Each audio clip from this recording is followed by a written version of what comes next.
flowers and the trees till you're up to your knees in love. There's a tree house in the meadow below the mountain peak, the perfect place for lovers when they play hide and seek. There's a covered bridge at Cripple Creek where the horses always stop. Between the tree house and the covered bridge, that's how Mom and Pop I make love in the country where skies are blue. All you'll be dreaming of are the birds and the bees and the flowers and the trees till you're up to your knees in love. There are roses on the trellis and the scent of new mown hay. The clinging vine is jealous on the fence across the way. There's a great big yellow moon above and a breeze to sing a song. Between the roses and the yellow, a fella can't go wrong if he makes love in the country where skies are blue. All you'll be dreaming of are the birds and the bees and the flowers and the trees till you're up to your knees in love.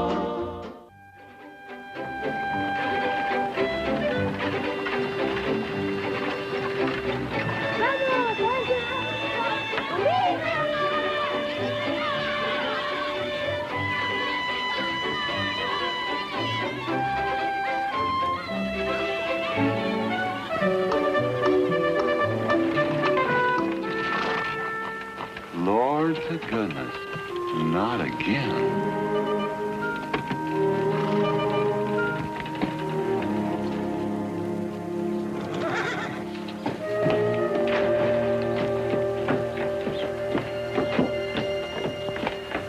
Howdy, Drago. Morning, Curly. Makes 7 times this month he come home swoggles. 6. 7. 6. Once was his birthday. That don't count. Give me my bucket. Didn't have anything for breakfast but 2 raw eggs and a mug of honey. No. Curly, Yes, boss. don't say it's a fine morning or I'll shoot you. Get out of here, Bunyan. Good morning. Morning. Carlos, what are you doing up there? I hope I get it this time, Mr. McLintock. My brothers, they got the big hats already.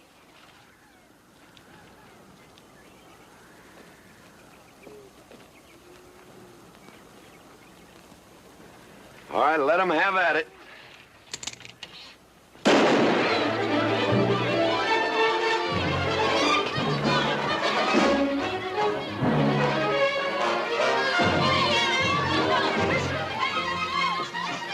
Get over it. Did you only me drive? You promised me you would sometime. No, yeah. Boss, you better watch that turn onto the road. You're gonna kill both of us one of these days. Thank you, Mr. Boss.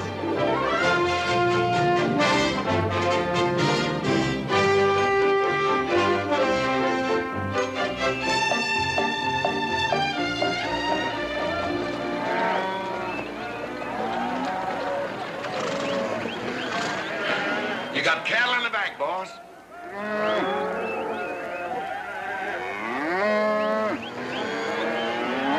Yeah.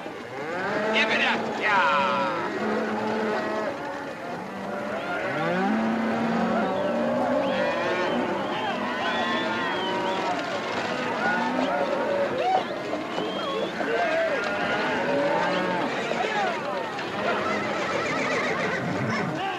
Keep 'em going. 15 cents a pound all the way to Kansas City. Yeah.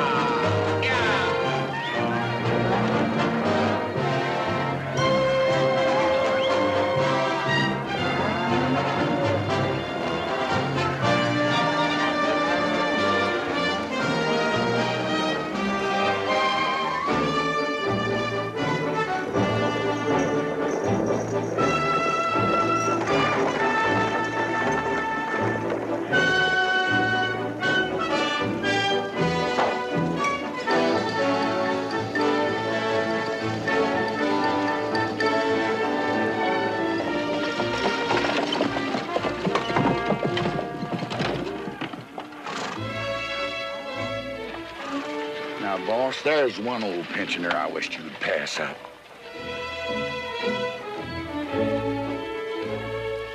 Bunny. Yeah. I knew where I'd seen his face before. He's an old timer. He's just been around town a couple of years. Oh, you have no milk of human kindness. Morning, Mr. McClintock. Morning, Bunny. Well, I can see you're in good health. Never felt better. Contrary to what you may hear. Me, my kidneys ain't what they used to be, and my liver's been leaving me bilious. Drago?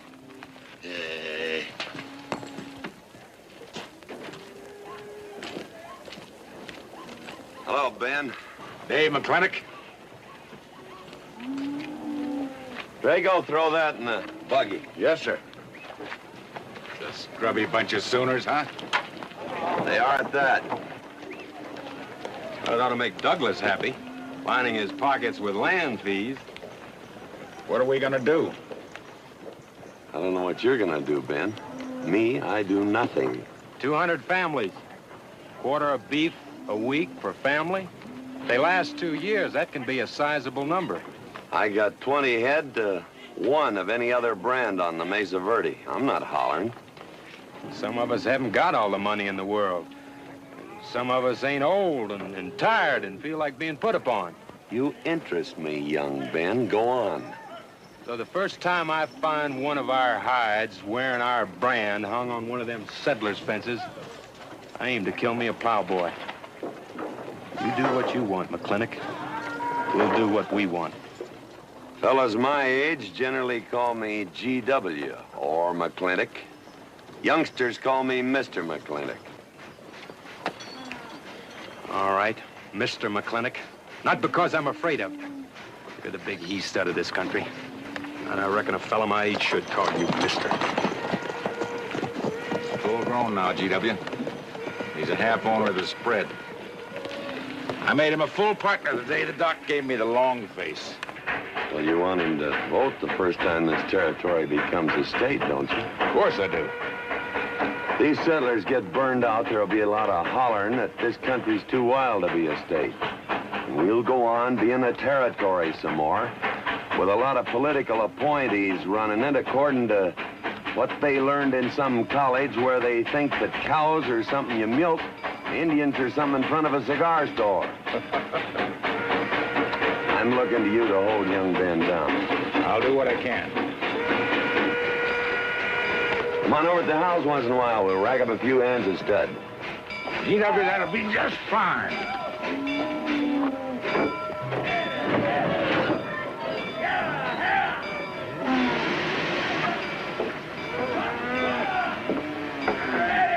It's a nice morning, ain't it, boss? Everybody's entitled to their own opinion. Like that again, eh? Here's something that'll cheer you up. About 1,000 head. I figure they'll bring about 1,250. They're not as fat as I'd like to ship. They all off the North Range? Yes, sir. Settlers. Every one of them with a plow and a Bible. Not the slightest idea what the range is for. Drago! Drag out that hog leg. Yes, sir. Get me some attention. Yeah! People, people, people, people.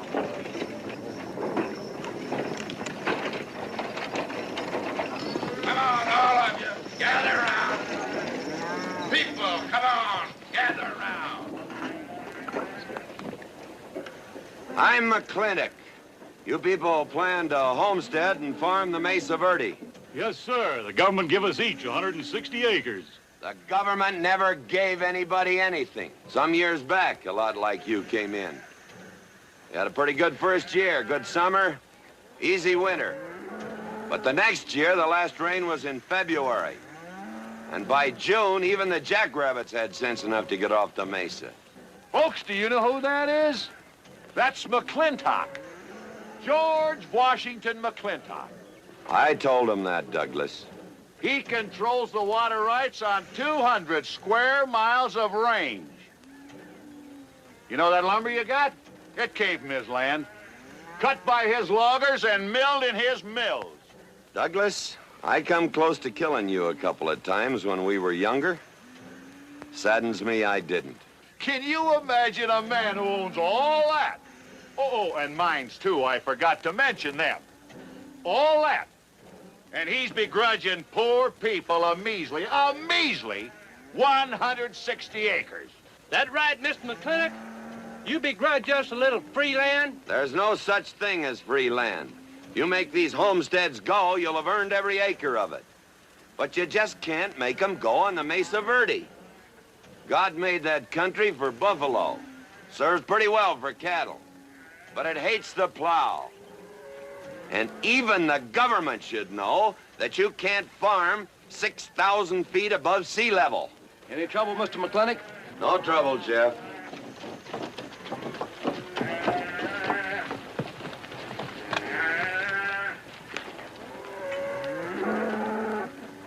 How about you, Douglas? Douglas? Just plain Douglas, eh? And you call him Mr. McClintock. Why? Well, Douglas, I guess it's because he earned it. Mr. McClintock? Yeah? I'm a good hand with cattle, Mr. McClintock. I'd like a job. Well, you look strong enough. You come in with those Sooners? Well, yes, sir, but we don't have a homestead. Can't use you.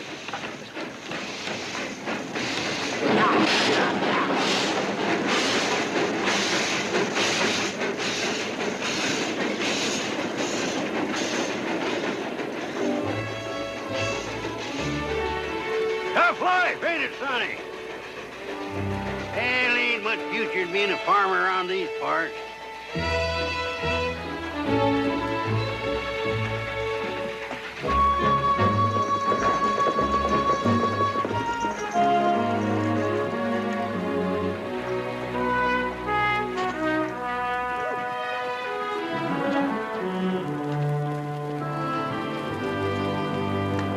Ladies, this is the finest Chantilly lace available anywhere. Chantilly, Mr. Birnbaum. Well, believe me, it's the best. Oh, excuse me, please. Look around. Take your time. Drago, I got 1,000 Havana cigars and 12 of those hats for you over there. Them 12 big hats ain't gonna last long the way some folks have been dipping into that red eye these days. Uh-oh. Good morning, G.W. Good morning. I stole some stick candy. Please, help yourself. Come on in. Davy, you can forget about saddling up the horse. Come in here. Problem? Yes. Well, if I were blacks, I'd move Queen's Bishop to King 4. Yeah, you might be right. You know, I was just starting to work this out when the letter came. Letter? What happened? Don't you want it? Morning, Mr. McClintock. Morning, Davy. You being here saved me a trip. Oh, that hat and suit of clothes you picked out for my birthday? Well, instead of this cowboy hat, I'd like to have this one. If it's, all right with you, sir. Oh, it's all right with me, Davy. Of course, that looks like the kind of a hat a fella'd wear down Main Street to start a fight. Oh, I don't need a city hat for that. All I have to do is walk down the street and some wiseacre will call me an Indian, and just like that, the fight's on. Davy, the letter, it's for you. And you are an Indian. Yes, I know I'm an Indian. But I'm also the fastest runner in town. I've got a college education, and I'm the railroad telegrapher. But does anybody say, hello, college man, or hello, runner, or hello, telegrapher? No, not even hello, knothead. Davy. It's always, let the Indian do it. Will you go out in the store and help the ladies? All right. I'm also bookkeeper, part-time clerk. Always let the Indian do it. A lady brought that out here this morning, asked for it to be taken out to the home ranch for you. Handsome lady, kind of tall with red hair. Called me Mr. Birnbaum, just as if she'd never seen me before, and as if that veil that covered her face could keep me from recognizing her. I thought she was in New York or Europe or someplace. So did I. Jake, you better throw on a couple extra cases of the boss's favorite bourbon. That stuff sure gets used up fast out at our place. Which reminds me, you better start tapering off. Catherine's in town. Katie?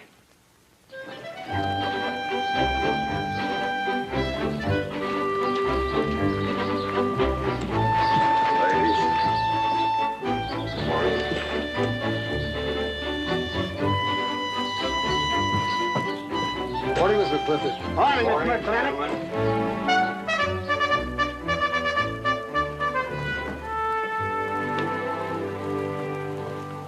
Good morning. Hello, morning, Matt. Darling. Fauntleroy. Morning, GW. What are you doing in here? Why aren't you out at the desk? Helping out the bartender. Yeah, I see a busy day. Give me the key to room 17. What? 17, and don't advertise it.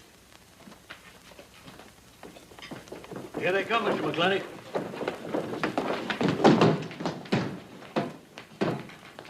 Set 'em up. Here, whiskey. Day off? Off day. Wonder what he's so preoccupied about. Haven't you heard? No, what? Katie's back in town. Katie? Yes, dear. The social arbiter. Well, hi, Sonny. Good morning. Oh. He sure is the quiet one. Mr. McLintock, I don't want to bother you. But... I'm sorry, boy. I told you, no job.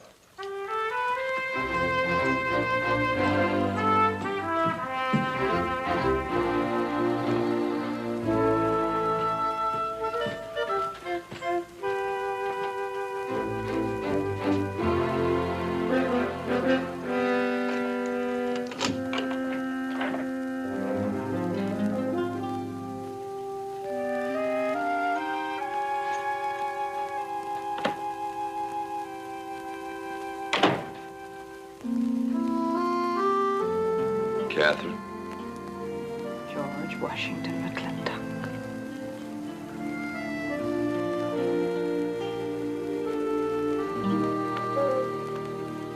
I thought you'd want this.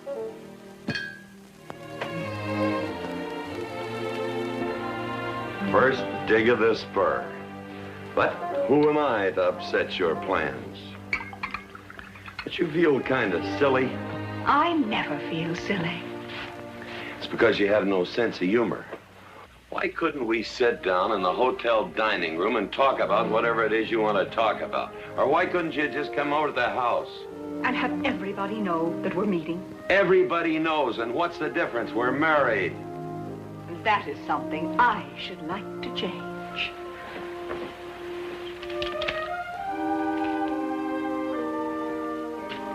You know the answer, Katie. That isn't why you sent for me. Let's get to the rat killing. Oh, that's just the kind of remark that's always endeared you to me. Let us open the discussion. Very well. Our daughter is coming home in a few days. Or rather, she's coming here. It was just a slip of the tongue that made me refer to this ugly hamlet as home. Our daughter. Is it so hard to say her name? It's Becky. Rebecca. I hate that name. Anyway, she's coming home. And I hope to persuade you to let her live with me. Part of the time in the capital, part of the time in New York, and, of course, Newport during the season. You're whistling in the wind, Katie. If she stays here, she'll become just as crude and as vulgar as all of this country. And if she goes your way, she'll be all show and no stay. Oh.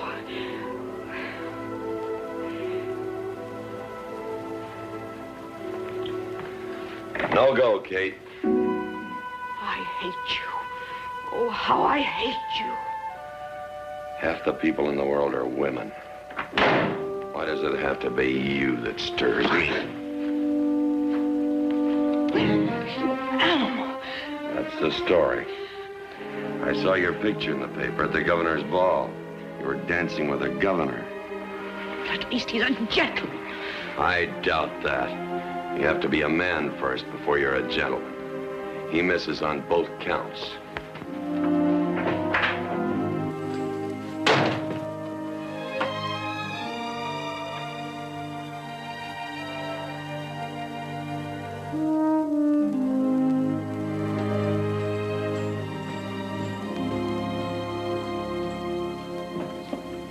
Hey, Sonny, you gonna ask him again?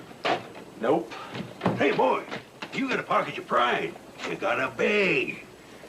You better listen to an expert, Sonny. I'm telling you, you got to grovel. Human nature gets him every time.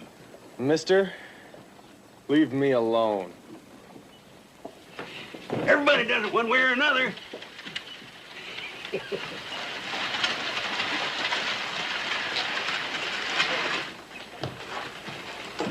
About that job, Mr. McLintock.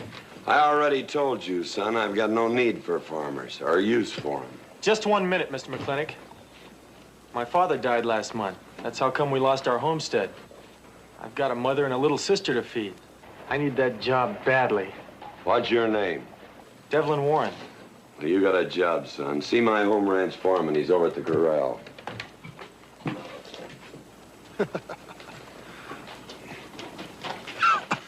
Step down off of that carriage, mister.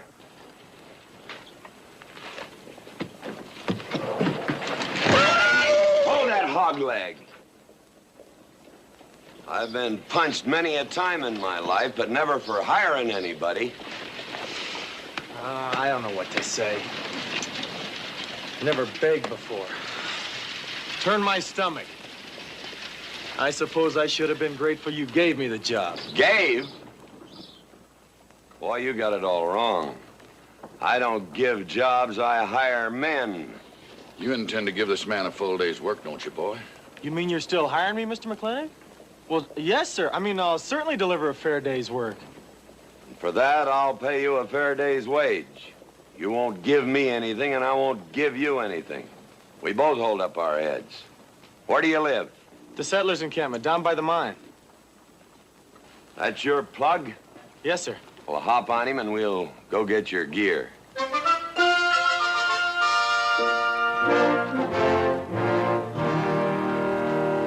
Yeah! Yeah!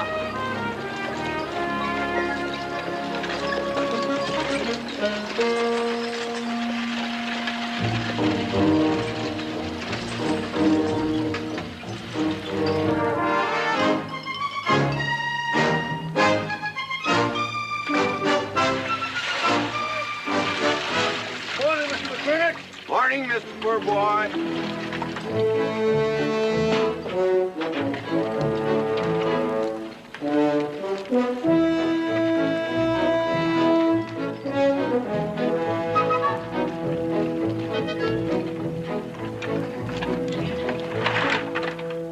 I'm sure that all you fine people are interested in knowing just what portion of this new land will be your new home. Oh, Jones and McAllister, since you've been more or less the leaders of our group, I'd like to have you come up and check the exact location. Won't be a minute, sir.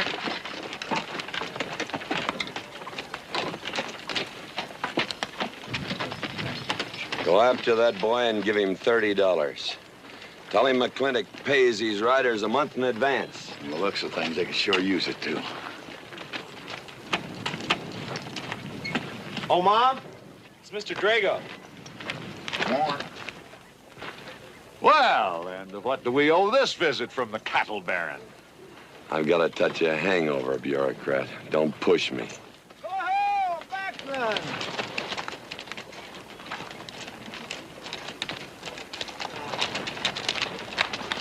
Say, those are Indians. Are there Indians in this homestead land? Friendly Indians, my boy. Oh-ho, Macklin! Oh, running buffalo! Oh, Macklin! Long time we don't get drunk together. And it's gonna be a lot longer time, because it's against the law and you're with the sheriff. And if I got my hands full, they came into town to meet the train. The old Indian chiefs are coming home. I heard they'd been pardoned. They don't know when it's arriving, this week, next week, or next month. So in the meantime, I've got to do something with them. Could I cut out a couple of head of your steers to feed them? Otherwise, some of these settlers' milk cows are going to disappear. That's right, Macklin.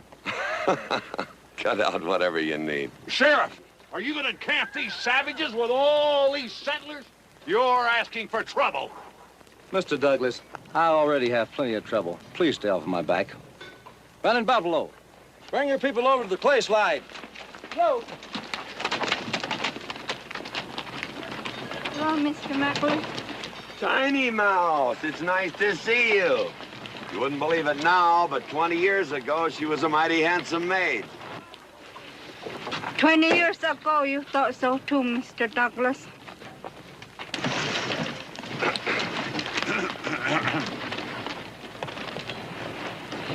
It was just like this. I had a dead beat on old running Buffalo, and my sharp .50 caliber misfired. That's back in that trouble in the 40s. Remember? I remember. Hey, you want to tell you something come directly from heaven? No.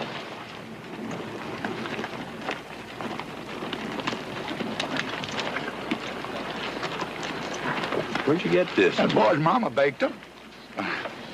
You thinking the same thing I am? She's a widow woman, boss, and she's got a long, hard road home. Hire her.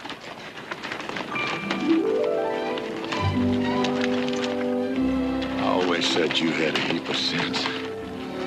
Mr. McClintock, this is my mother. Your mother? And my sister. Pleased to meet you, Mr. McClintock.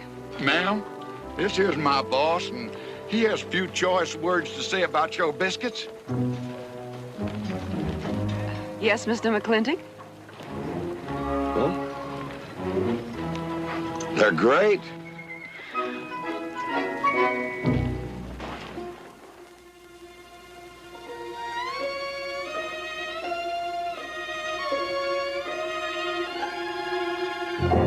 Well, you old Cantonese reprobate, how about it? You fire me?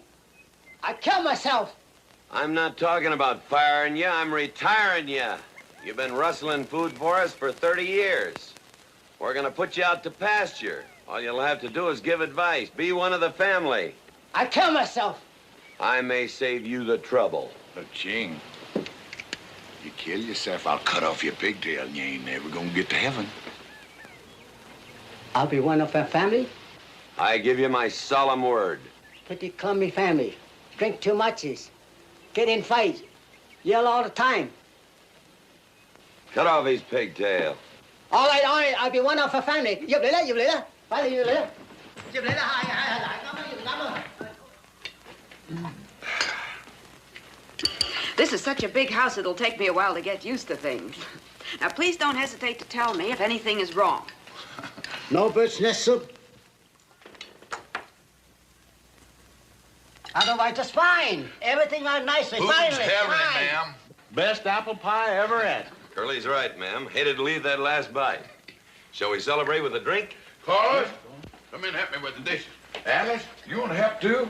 Yes, Jacob. All right, pitch in. Now I'll wash and you kids can dry. Is that good here?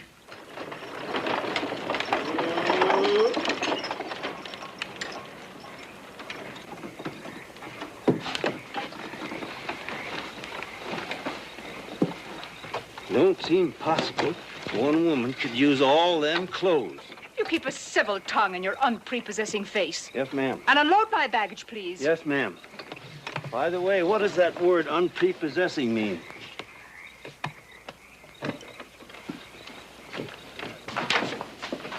Miss McLintock. Oh, hello, Carlos. Run and help the driver with my luggage.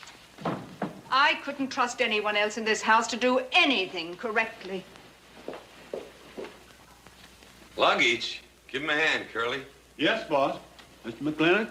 Are you moving back in? Yes, but nothing has changed except my place of residence.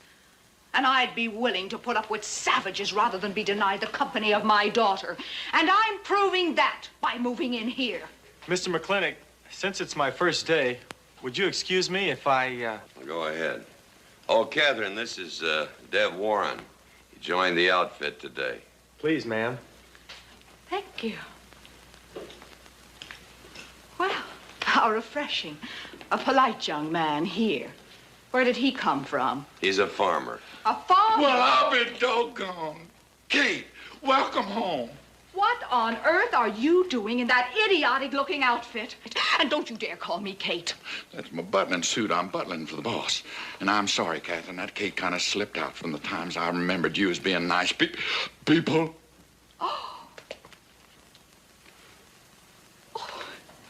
Are you going to stand there with that stupid look on your face while the hired help insults your wife? He's just ignorant. He doesn't know any better than to tell the truth. And I can't help this stupid look. I started acquiring it as you gained in social prominence. Mrs. McClintock, where do you want I should... What? Put him in the master bedroom. Yes. but move Mr. McLintock's things into another room. Oh, the one back of the stairs would be best so that he can't wake up the entire household when he comes home every night. Just before daybreak. Yes, ma'am. Oh, excuse me. Here's your cigars, Mr. McFlintock. I am Mrs. McLintock. Kate, Catherine, this is the cook. This is the lady does the cooking for us. Mrs. Warren, Mrs. McFlintock. How do you do? Very pleased to meet you, Mrs. McFlintock. Very pleased. Likewise. You see, I just came to work here today, and I guess I jumped to the conclusion that this was a bachelor's household. It is, and then again it isn't. I will explain so everything will be quite clear, Mrs. Wallace. Mrs. Warren. Mrs. Warren, it has been a bachelor's household for quite some time. And it will be again just as soon as I am out of here, which will be as quickly as I can make arrangements to take my daughter back east with me. You see, she's coming home from school in a few days, and then we'll be off together, and you can return to conducting yourself as you consider proper in a bachelor's household. Katie! Shut up!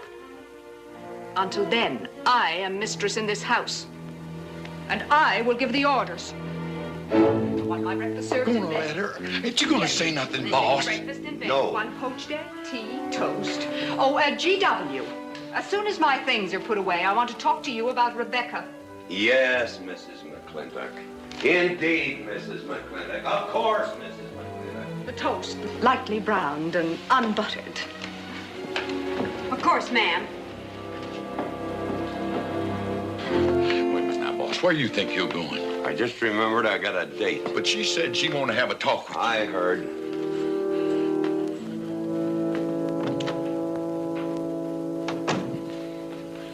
Good evening, Lem. Good evening, Mr. Mac. Yep. Say, Mr. Mac, what does unprepossessing mean? I was called that once, Lem. Looked it up in the dictionary. It's best you don't know what it means. Uh-huh. Thank you. You're up.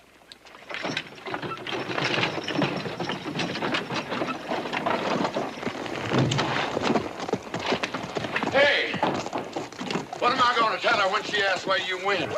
When in doubt, tell the truth. She wouldn't expect that from you anyway. Where's Mr. McClintock going? There he goes, burning his last bridge. You see a yellow streak about a foot wide running up down his backbone. Well, Mr. McClintock? He ain't afraid of nothing. I once thought that.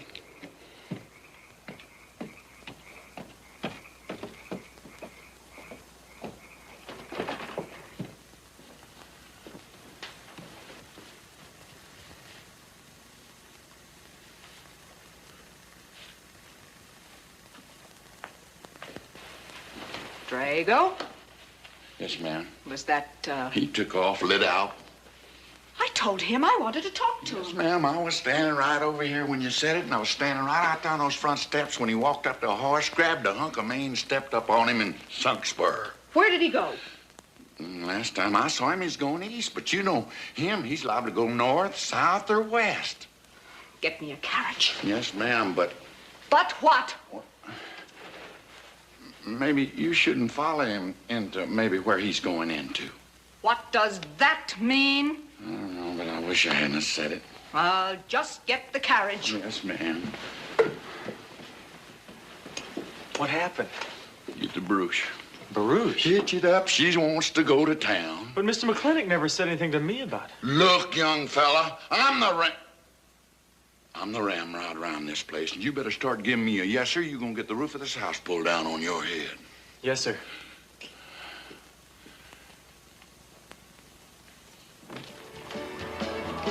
Hello, Davy. Hi, Mr. McFlintock. No room, eh? Drink, please. Hello, Bunny. How is everything? Oh, fine, fine, Mr. McFlintock. I'll get you next time.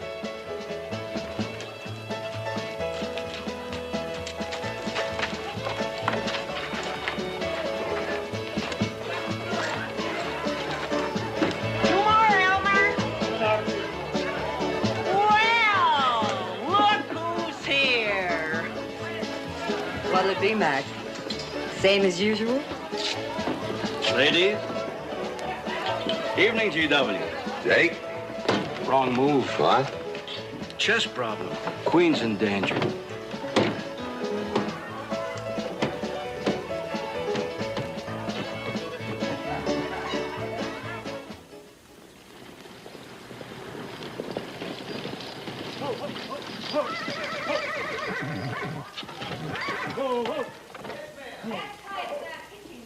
I suppose you can do that. Camille, you're on your own. Mr. McClintock?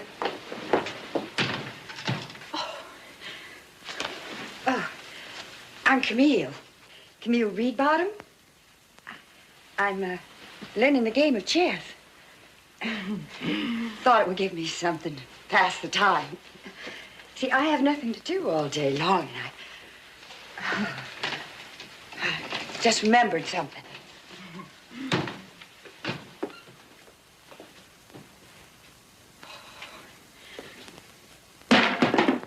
Catherine, I didn't hear you come in. Mr. McLintock, I told you that I wanted to talk to you. Not now.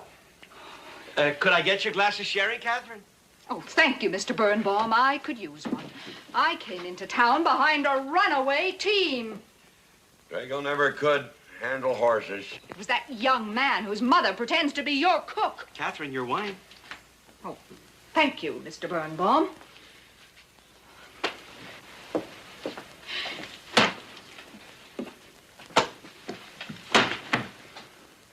Now, Mr. McClintock, we have an awful lot to talk over. First thing I learned about Indian fighting was to wait for daylight. What has our conversation got to do with Indian fighting? Indian fighting is good experience for our kind of conversations. Oh. It'll wait, Catherine. Evening, Sheriff. Mr. McClintock, we had quite a ride out here. Oh, I finally got that team settled down. It's your move. No, it's your move. I just castled. Now, look here.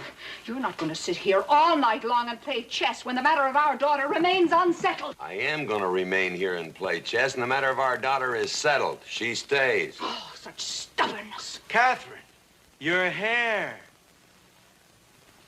Oh, it is a mess after that awful ride. No. The tricks a man's memory will play, huh? Mr. Birnbaum, I think that you've completely lost your mind. You have done something to your hair. I have not. If I had, it'd be none of your business. I'm certainly not going to put myself in the place of those blondine trollops that you seem to prefer. Fill it. Oh.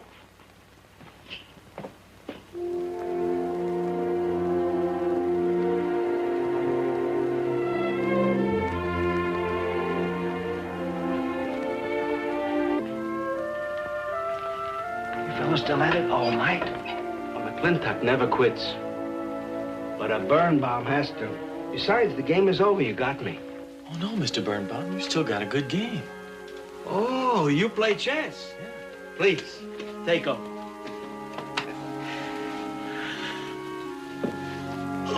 Pretty good. Fair. Well, looks like I won't have to come into town always to get a game. Remember, I'm a bad loser. It's your move. Yes, sir.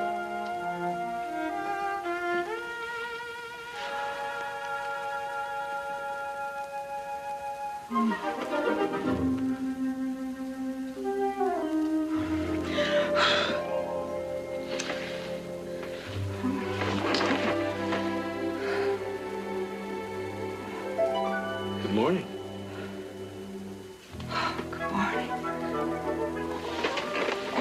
It's not morning already. Mm-hmm. Cup of coffee? Oh, yes, thanks, Jake. You're welcome, Catherine. Got any cream? Canned cow's milk. That'll do. Good old condensed milk. That reminds me. I was cleaning out my desk the other day. I found something I wanted to return to you.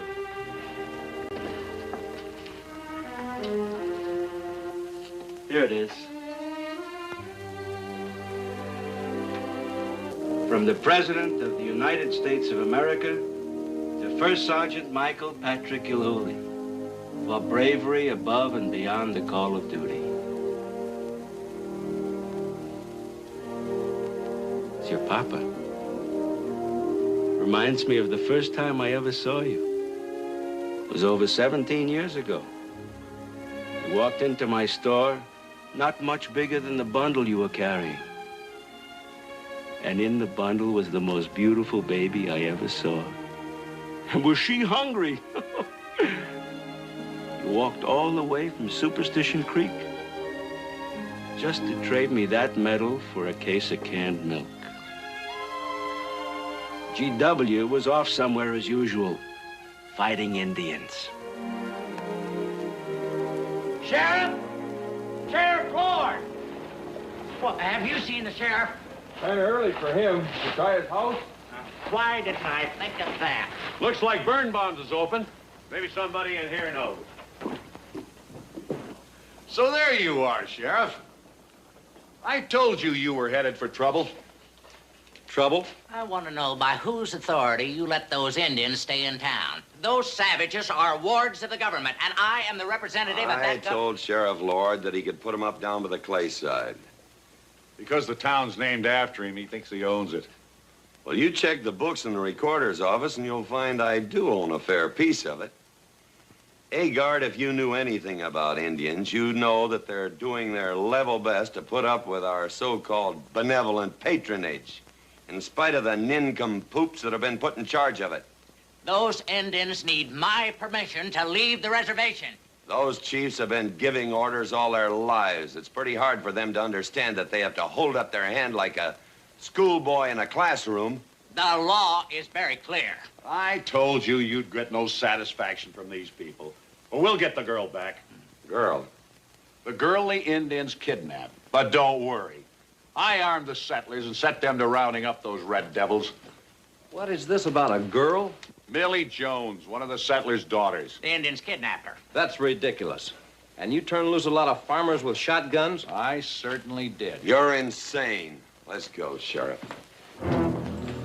Mr. Douglas, Oh, Miss McLintock. much as I hate to agree with GW about anything, you haven't changed a bit. You're still an hysterical fool.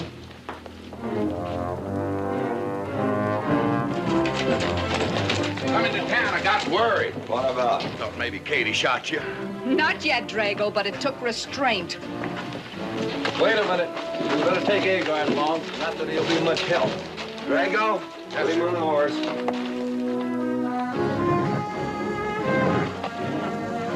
Just a minute. Well, I'll drive. Yes, ma'am.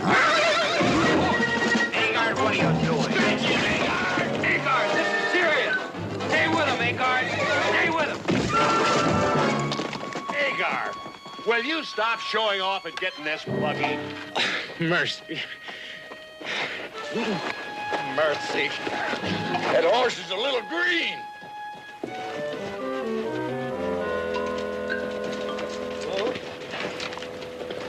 Let's go. yeah.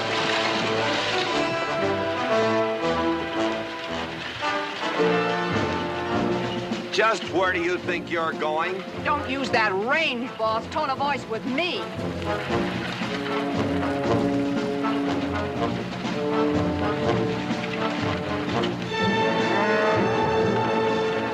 Carter! Headed for Mr. Poor Boy's mine. Mount up some riders. Right, boss. You heard the man.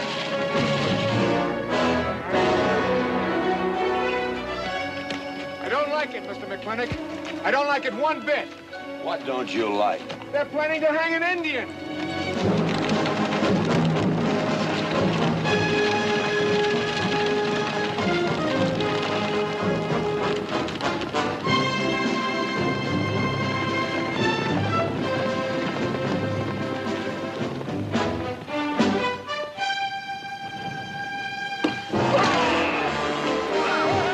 Sheriff, very funny. Where's the whiskey?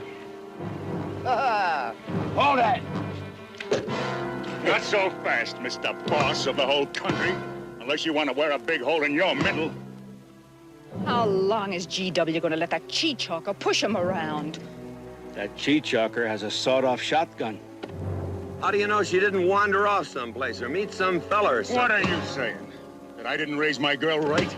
That she'd wander off all night with some man? There's a lot of things I'm not saying to you, mister. Well, you got a sawed-off shotgun in my middle.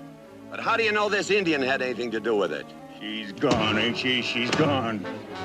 Pa! Pa! I'm over here! Pa! Been looking for me, Pa? Where you been, gal? Young Ben took me for a sunrise ride, and the horse wandered away. You come down over there. But, Pa! She's telling the truth, Mr. McClintock. We wasn't doing nothing. Well, that's not important right now. The important thing is that you don't draw that hog leg, or this'll be worse than Dodge City on Saturday night. You get on, back to the wagon. I'll tend to you later. Now for this young whippersnapper. Now, no harm has been done. And young Ben here is one of the nicest boys in the territory, so just put down that shotgun and I'll let's teach forget him to fool with Mike. Now, we'll all calm down. Boss, he's just a little excited. I know. I'm going to use good judgment. I haven't lost my temper in 40 years. But, Pilgrim, you caused a lot of trouble this morning. Might have got somebody killed. And somebody ought to belt you in the mouth. But I won't. I won't. The hell I won't.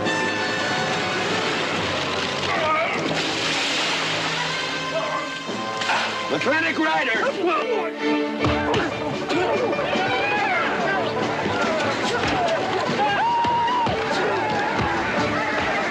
Aha! Oh, Markland! Remember me?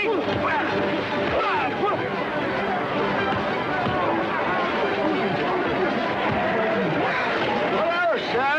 Nice party.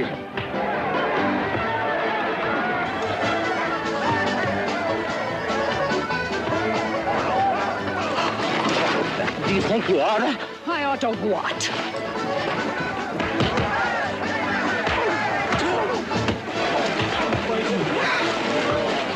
Why, you...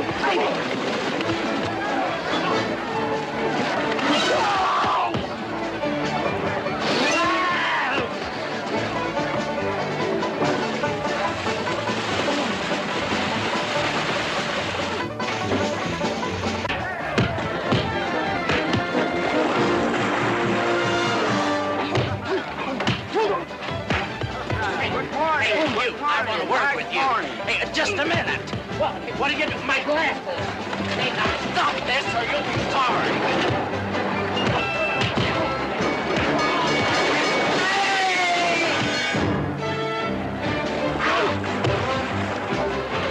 Stay out of this, Jake. It's everybody's war.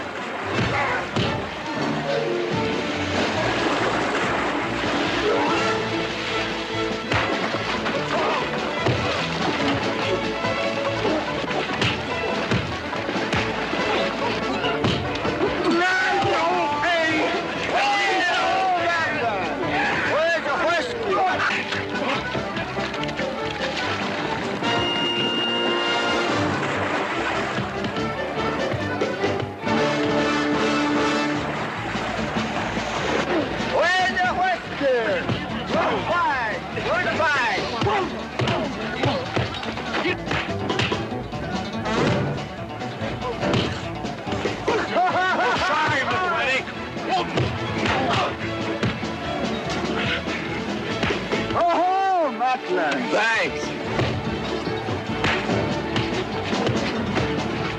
Aha! Very funny. Yeah, very funny.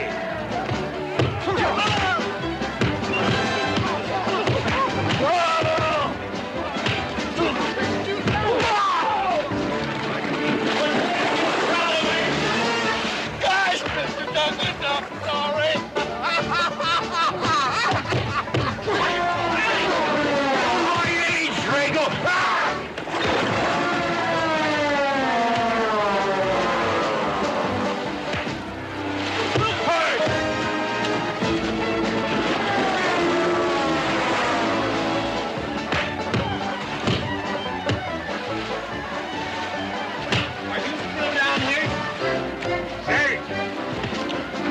out of the way, huh? Honest, Mr. Jones, honest.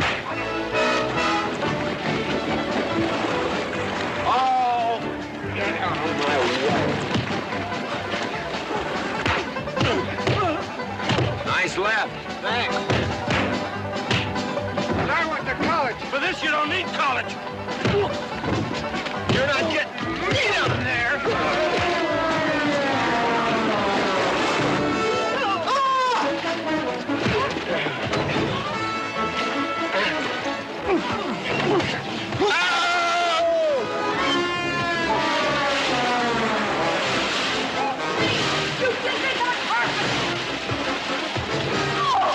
Why, McFlintock, you big... Good morning to you, Mrs. McLintock. Buddy, you big... Yowie!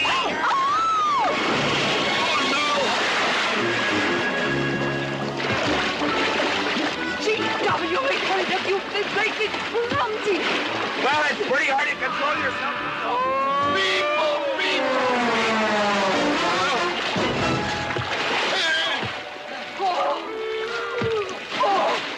Oh, Macklin! Oh, Macklin! What's party? No whiskey. We go home.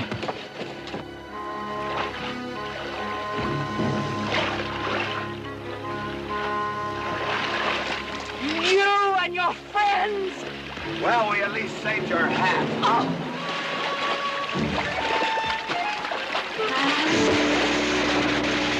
Where is everybody? Oh, for heaven's sakes.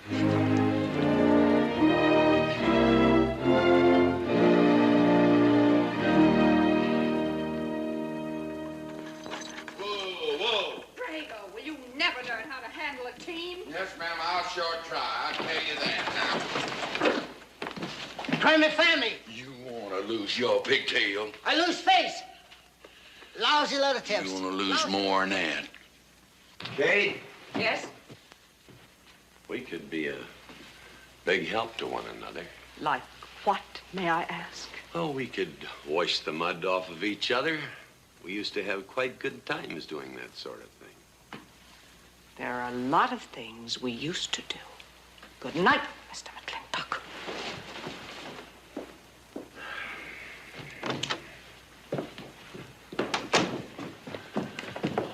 Any luck? What are you talking about? I mean, divorce. She still wanted. Yeah. You know something? Women are funny. She fought like a wildcat on your side out there this afternoon. Come home, she slams the door in your face. That divorce business, is that what you get when you pay a woman not to live with you? That's about it. Some women I've known it'd be worth it. You know, if we had any moral character, we wouldn't be standing here covered with mud drinking when we should be washing. G.W. Drago.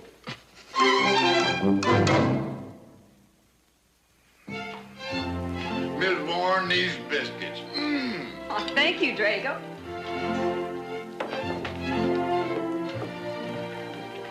Good morning, Mrs. Warren. Good morning, Mr. McFlintock.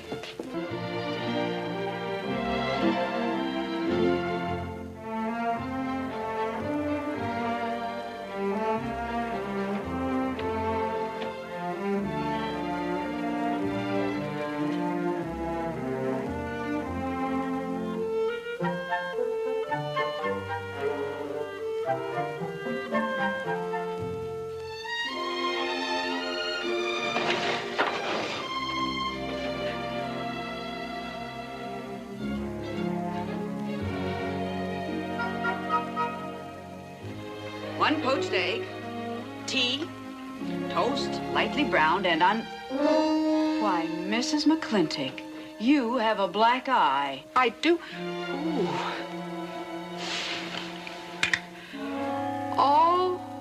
Oh, and Becky's coming home today. And that's not all. There's a little something we'd better get settled. There are no men listening now, so we can be ourselves. Oh, sure, I let you get away with all that guff the other night.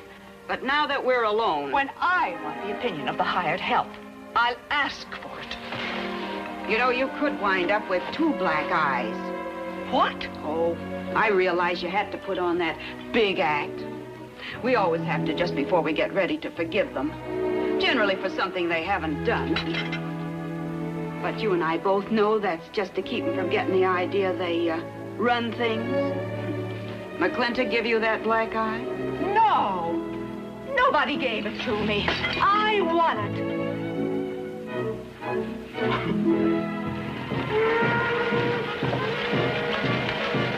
Morning, Davy. Morning, Mrs. Beach. Mr. Beach.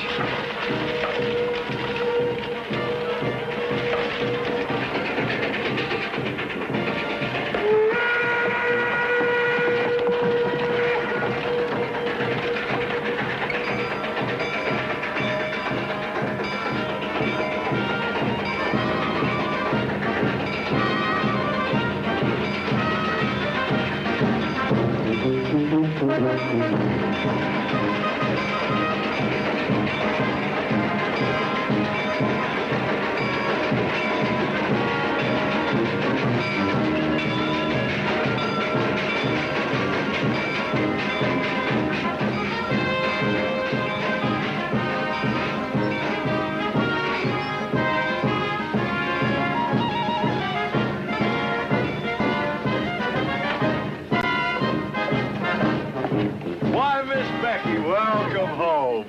Hi, Dad. My boy! Good to see you again. Daddy!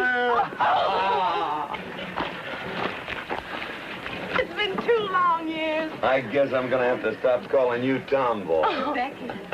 Mama! Oh, darling. I wasn't sure you'd be. Oh, I've been here a few days. And, oh, Becky, I've bought you 3 of the most beautiful dresses. Oh, Uncle Greg! Oh! Did you bring your old uncle a coming home present? Sure did. What is it? A mustache cup. And what did you get me? Prettiest Palomino pony that ever packed a saddle. Broke the stand, drowned, tie, and the counter. Oh! Uncle Jake! Oh. What are you doing in Mr. Douglas's tuba? Oh, Mr. Douglas had a little accident. Yeah, I brought you a whole shipment of licorice sticks. But now that I've seen how much you've grown, I think we better exchange them for a couple of bolts of dress goods, huh? Thank you. Oh, the mayor was going to be here, but he had to go to the territorial capital on a horse theft matter. But I'm going to give his speech. Oh, and don't worry about the mayor. I'm sure that he can find a bill of sale for the horse.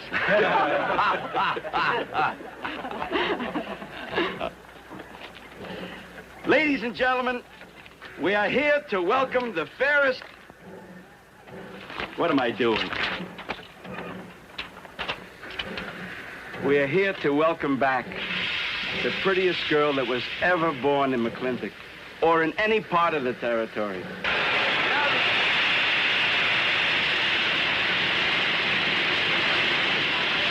Hey, Davy! Yeah? Got something for you. Yardmaster up at the junction told me to let him ride, so I locked him in here. I've had my scalp a long time, and I aim to keep it.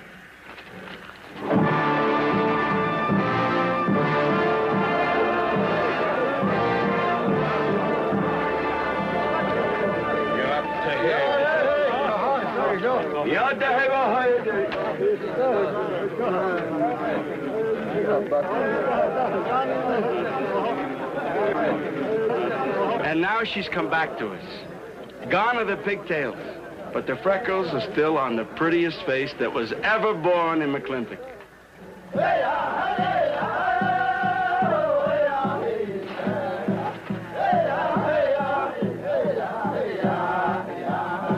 Hey, that's Puma. And it's true. The government did turn them loose. Good old Puma. I'll never forget when he brought G.W. home.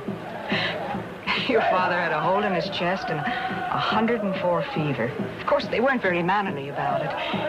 He came past the house at a high lope and threw him on the doorstep. And you do remember them good old days, don't you, Katie?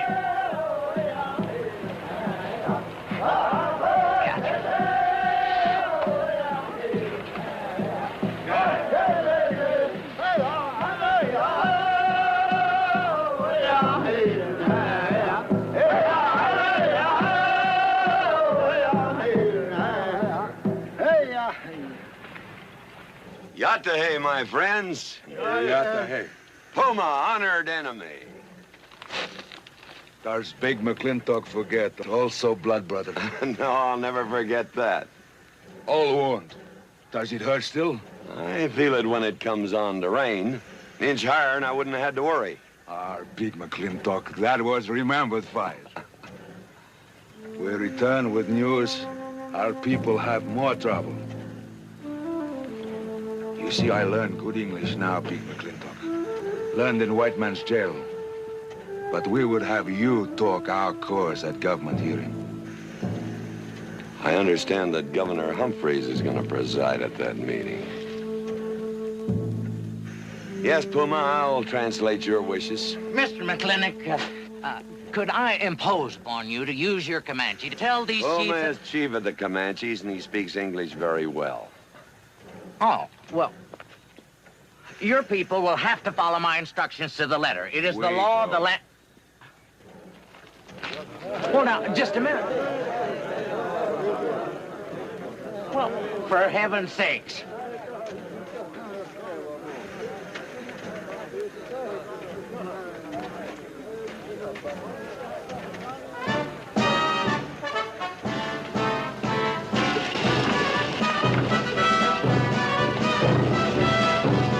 You wait here, honey. I'll get the bucket. Go to the McLintock party? Surely. Will I see you there, Beth? Of course, Davy, and you can have the first name. Sis? Don't want any sister of mine talking to strangers. Davy's not a stranger. He clerks in Birnbaum. He's an Indian.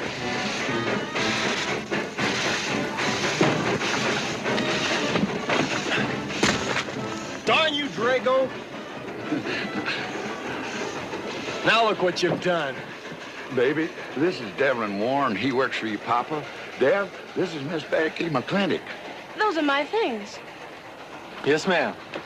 Oh, I'd have known you anywhere, Miss Becky. What do you mean? Oh, I mean, you look so much like your mother. Well, even prettier. Oh, Mr. Warren. Mother's much prettier than I am. Many a fight started with words like that. Come on, get in the boat. Hello, Ching. We got jelly pie for dinner. Oh, I'm not cooking. No, he's not. Junior! Yes, Miss Becky. You remember Junior Douglas, Mama? Oh, of course. How's college? Valedictorian, 95. Oh, congratulations. Oh, Mr. and Mrs. Douglas, we will see you at the party, of course. Oh, delighted. Well, it'll be pretty hard to keep young men away. Yes, sir. Drago? Yes, boss. Baggage all loaded. G.W. You remember young Junior? Oh, yes. Like father, like son. Oh, Mr. McFlintock, I hope you don't think I'm being presumptuous in asking for the honor of calling on Miss Rebecca. Well, there she is. Ask her yourself. Well, thank you, sir. Ching, now I'm going to get fired. Get up out of here. Thank you, sir. Thank you. Have you no manners? See you at the party, Junior! Yeah. Yeah, what? Like father, like son. What did he mean, Matthew? Come on, Ching. Grab a root and growl. Well,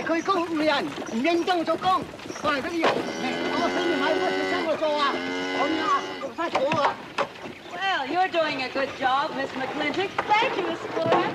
Deb, when you're finished there, go over and help Drago with the beer cakes. Yes, Mom. Deb, could you come and help me a minute?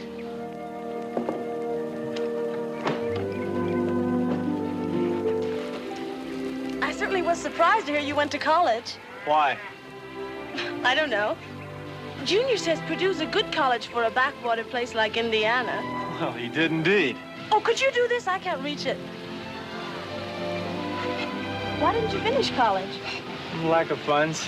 My father got sick, and he had to come out west. So he took out a homestead. You know, your mom's sure cute. It's too bad you didn't inherit her eyes.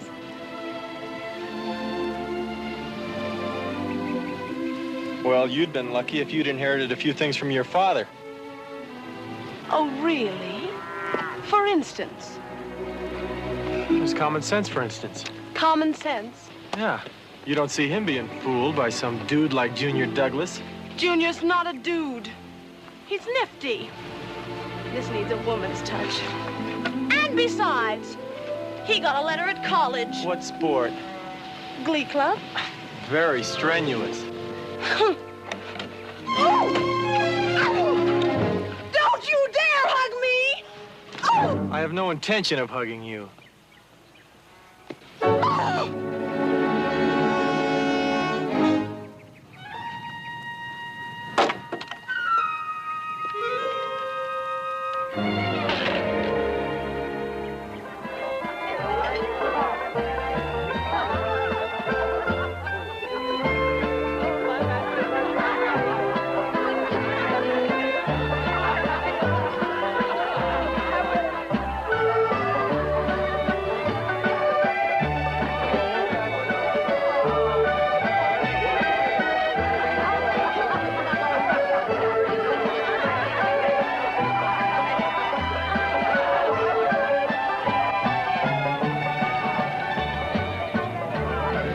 Ladies all look lovely, Catherine.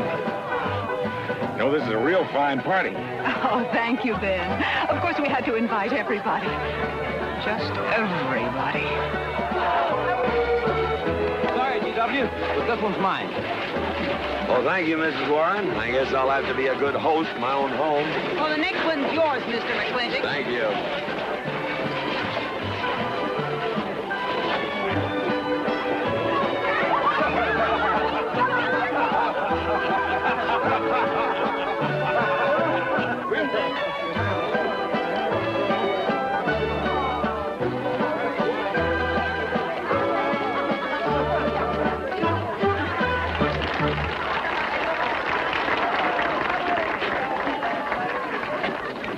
Drago, go and do what I told you to do. Oh, Katie.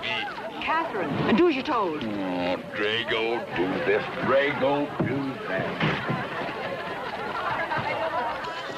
Yeah! People. This Douglas feller. Drago!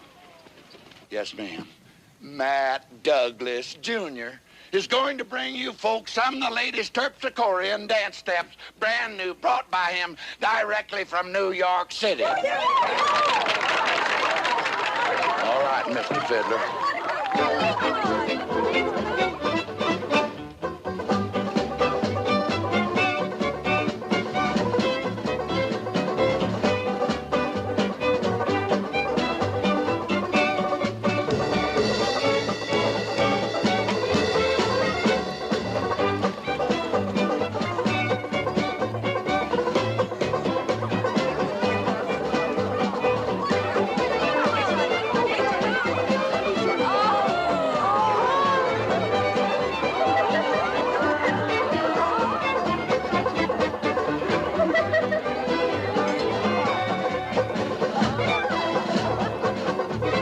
Give me a whiskey. Book Williams, I'm Bolo. What? Just turned a 10-gallon party, boss. We're running out of whiskey. Well, I can take care of that. Nè, Shane. thọ vào chứ ngâm cô có tô tiếng tô.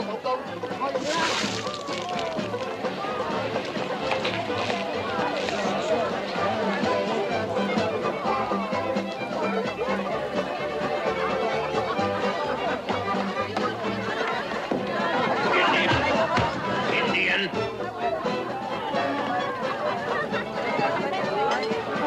And you still got any ideas about asking my sister to dance? Get up and we can do this all over again. Yes! That's enough. You fought it. It's all over. Quit butting in, Birnbaum. He's a hard man, not your son. Look, you fought him fair and square. I don't think it was so fair and square. Well, you want to take up where he left off? If I did, you wouldn't find it so easy. Now we've had enough of this. Well, when are you gonna quit walking away? Just as soon as we're out of sight of the party. Little lesson I learned back home, don't fight in front of women. Well, we're out of sight now. So we are.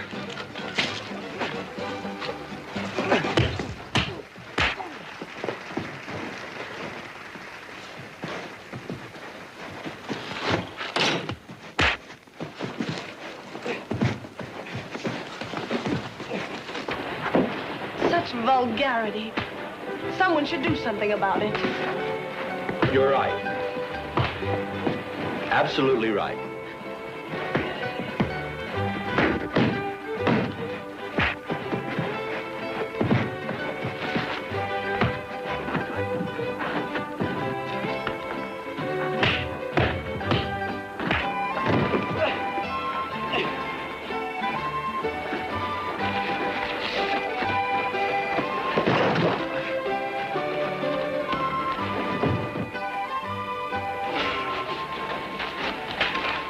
You all right, young man?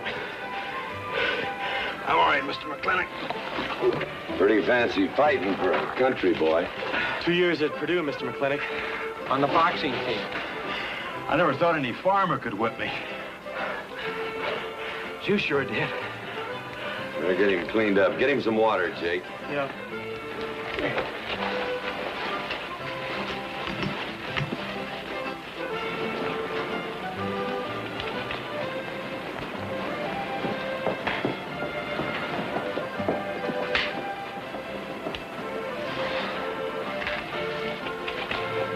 Get yourself cleaned up. Go ask that girl for a dance. Who? Oh! Did I miss one? Where is he? I'll find him, that young whippersnapper. Trouble. Where is that farmer boy? Where is he? Where is he, G.W.? Oh, so you're the young farmer boy that whipped my nephew. Well, I'm Fauntleroy Sage, young Ben's uncle. Well, I'm no farmer, but if you're young Ben's uncle, yes, I whipped him. And you're intruding. What's intruding mean? Butting in. Oh, so he's insulting me. Well, then I got another reason for walloping. Besides, on account of him thrashing my nephew, young Ben. Fauntleroy, you can't get mixed up in these youngsters' quarrel. Family honor. I can't have said a farmer whipped a sage. You're twice his size. Don't let that bother you, Mr. McClintock. Mr. Fauntleroy insists. I'll just have to teach him the same lesson.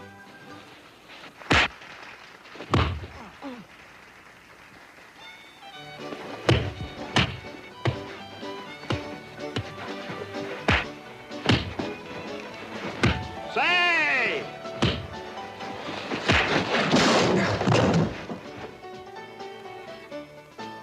Sorry, young feller. Hate to have to do that, young fella. No hard feelings. Not yet. Not yet what? I mean, that isn't all. Now, wait a minute. Fauntleroy, we're gonna make this a fair fight. Of course we are. Of course we are, G.W. There'll be none of this. I wouldn't do that, G.W. You wouldn't do... No, I wouldn't do that. And Dev, I don't want you kicking Fauntleroy in the knee. He didn't do no such thing. And none of this nose twisting. He's all yours.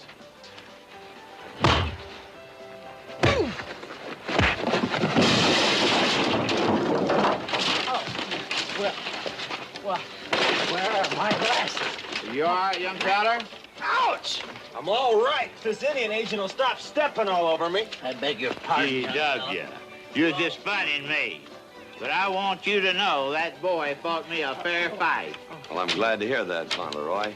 Here's my uncle. Fauntleroy, what have you been doing? I hope my uncle didn't bother anybody. No bother. I think we'd better join the ladies before they get curious. Drago. Fauntleroy, let's line them all up for a do-si-do. Jake, you think tincture of arnica would help? Could be. Used to help you. Gentlemen, to the medicine cabinet.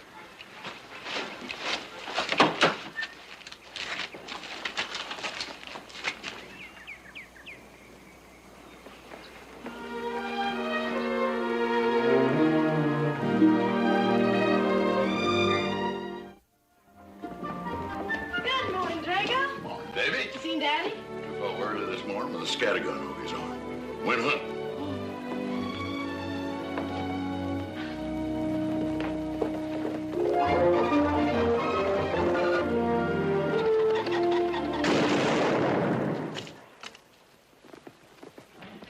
Morning, Daddy. Good afternoon. What gets you out so early? There's something I have to get straight in my mind. Yeah? What? Mama?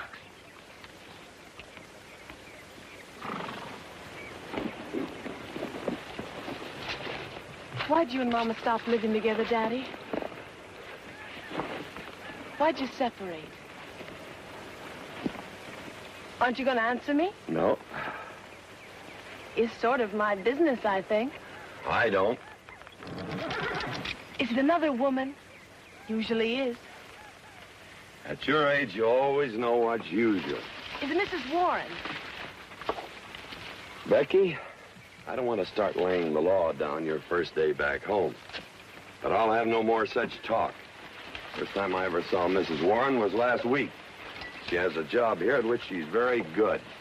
And I hope you'll have the good manners to not pry into other people's business. Your mother's and mine. Pretty good shot, Daddy. Oh, I can understand your trouble. Mama's often so, well, so petulant. Petulant? You learned a lot of words back east, Becky. Wish to God they'd have taught you some meanings. You were only about 6 months old when your mother stayed alone with you in a sod hut under 8 foot of snow, while I moved the herd 300 miles south to try and save it. Saved about half of it. You were a little more than a year old at the time of the great Comanche raids.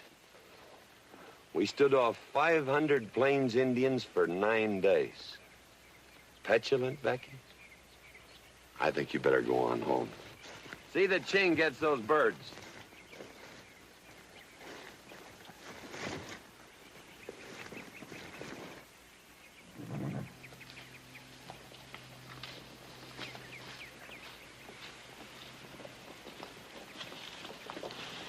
Becky, come here.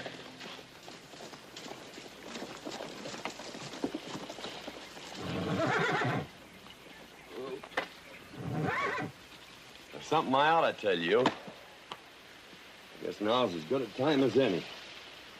You're gonna have every young buck west of the Missouri around here trying to marry you. Mostly because you're a handsome filly.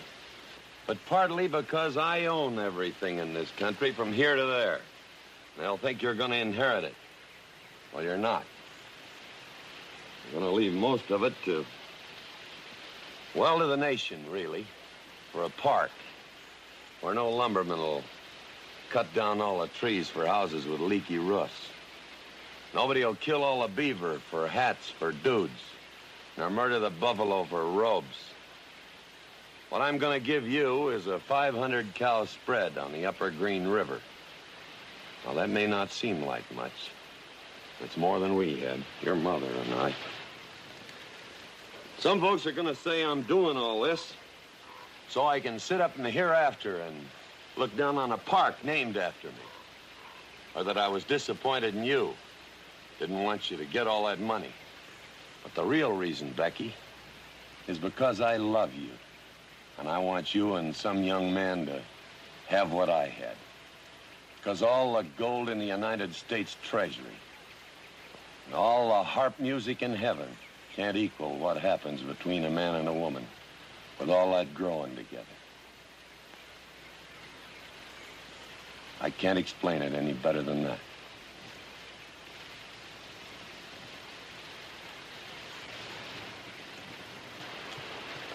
All right, Daddy. Becky.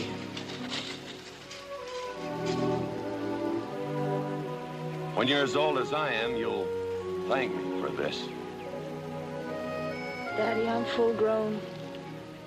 I wasn't worrying about me. I was thinking about you and Mama.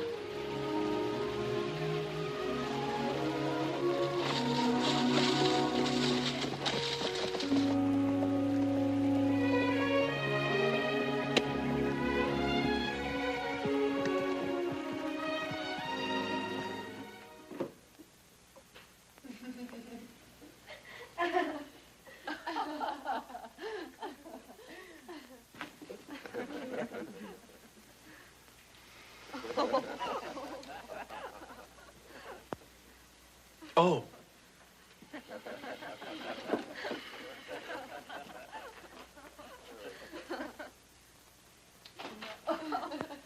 Well, sir, all three of them fell right out of the carriage. Oh. Well, it's getting rather late, Becky. It's bedtime. Oh, Mother. He brought this. He must have intended to use it. Oh, well. Sing us a song. Well, if you really want me to. Gosh, I haven't played in You quite know just right for me. Sure. It's the rage now. Oh. Oh. Dev, what are you doing? Oh. I just thought I'd get another cigar. Well, you've got one in your mouth and two burning in the tray. Not move.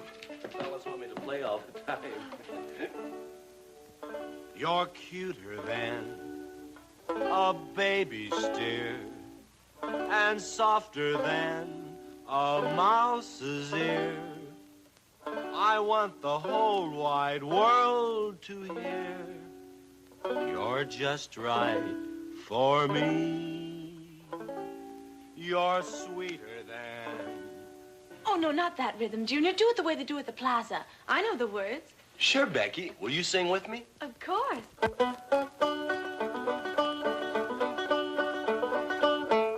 I love a man who's witty and smart and clever. It's your move. Oh. Oh, Deb, you're playing like an amateur. Let's call it an evening. I'd like to know where your mind is tonight. You're sweeter than the early spring, or bluebells when they start to Pretty good. Voice like her father. feel like a king. You're just right for me. Sweeter than honey, finer than wine. I'm sure they found you on that honeysuckle vine.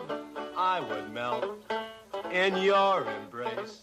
You disappear without a trace. To die like this is no disgrace. This is the time. This is the place for you. Just right for me.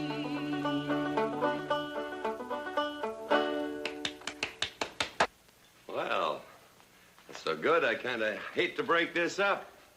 But if we're going to have that Indian hearing tomorrow morning...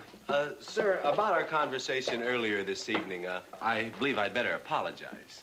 Yeah? Yes, sir, I've been thinking it over, and when I called you reactionary, well, that's merely my generation's term for your generation. Well, good night, sir. Good night, Miss McLintock. Good night, and do come again. Good night, Drago. Night. Boss, what does reactionary mean? Me, I guess. He says that anyone that wanted to sell at a profit was a reactionary. Was we reactionaries back in them days when you was selling beef cattle for 6 cents a pound on the hoof? Well, no use arguing with him. College boy.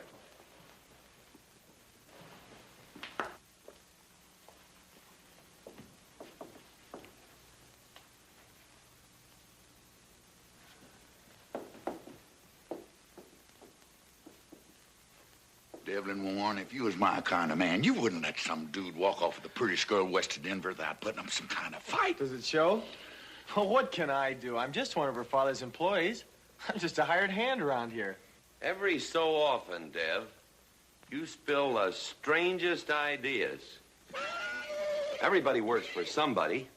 Me, I work for everybody in these United States that steps into a butcher's shop for a T-bone steak. And you work for me. It's not much difference.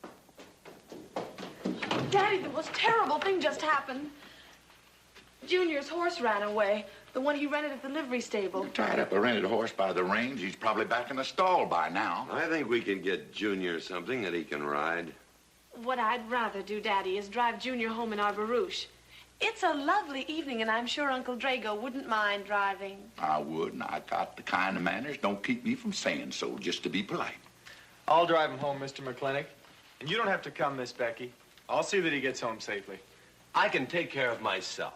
You got yourself a foot, didn't you? Dev, get the carriage. Drago? I'm going with them. Now you got me wrangling dudes.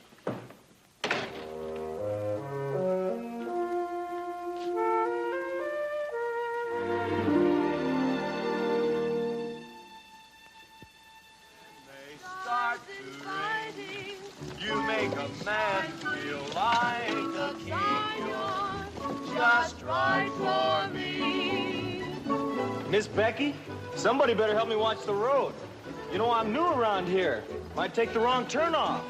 Devlin Warren, you know there isn't a turnoff between here and town. You disappear without a trace. To die like this is no disgrace. This is time. This is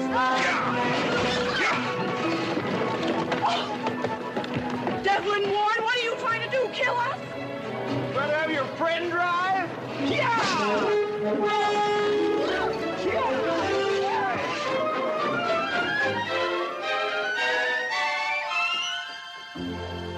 Daddy?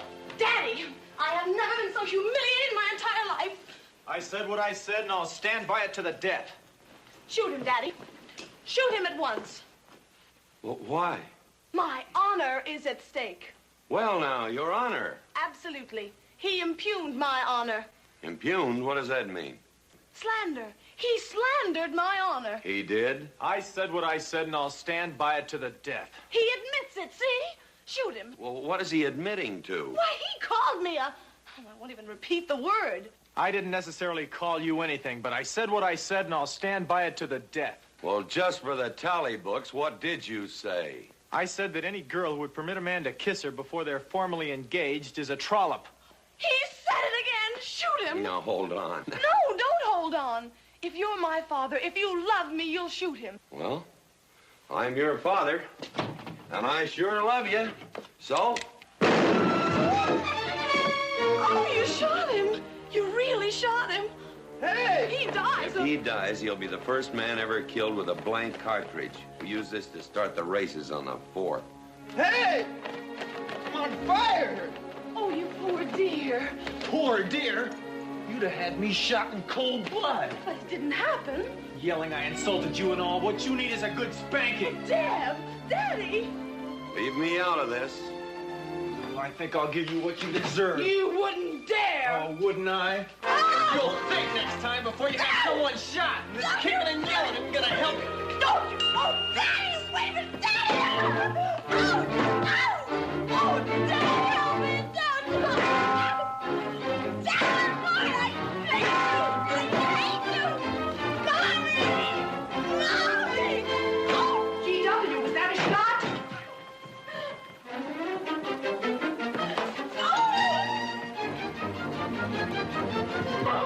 Becky, what happened? He spanked me! You spanked my daughter? Deb. You mean you stood there while that brute beat our daughter? G.W., what's happened to you in the last 2 years? Part of valor, son. Oh, isn't it enough that you've always treated me like a squaw without subjecting dear, sweet Becky to this crude, vulgar way of Catherine, life? you women are always raising hell about one thing when it's something else you're really sore about. Oh. Don't you think it's about time you told me what put the burr under your saddle about me? I don't intend to stand here and hold a midnight conversation with an intoxicated man.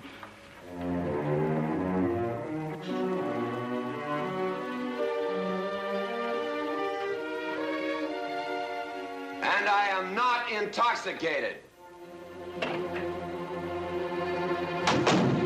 Yet.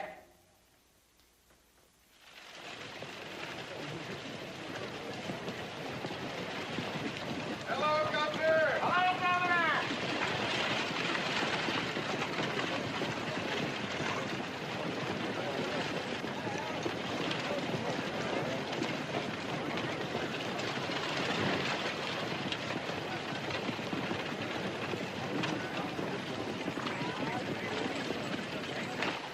Chief, Puma? Yes, Sergeant. Big McLintock, we know you'll get us fair judgment. You gentlemen, follow me.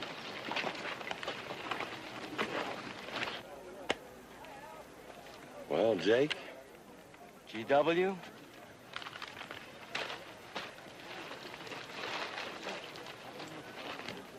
Well, GW, it's been a long time. Not long enough. Cuthbert. Your husband is a rude man. Yes, Cuthbert, I know.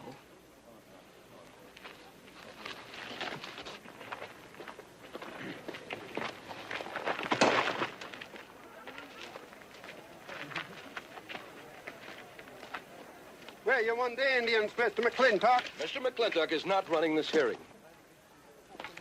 Sergeant, seat those Indians. Yes. Gentlemen, be seated.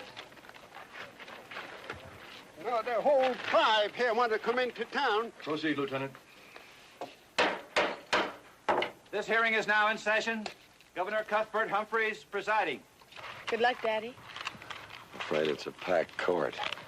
Government Edict number 826 has ordered that the Comanche Nation be transferred from their present reservation to Fort Sill. It is the government's claim, as filed by Indian Agent Agard, that these chiefs, after being released from prison by a kindly government, did then rouse and incite defiance among the tribe against said order. It seems, gentlemen, that although some of these chiefs speak English, Chief Puma is quite at home in our language, they have chosen Mr. McClintock to be their spokesman. I speak for the Comanche. Or rather, I offer this translation. Proceed, Mr. McClintock.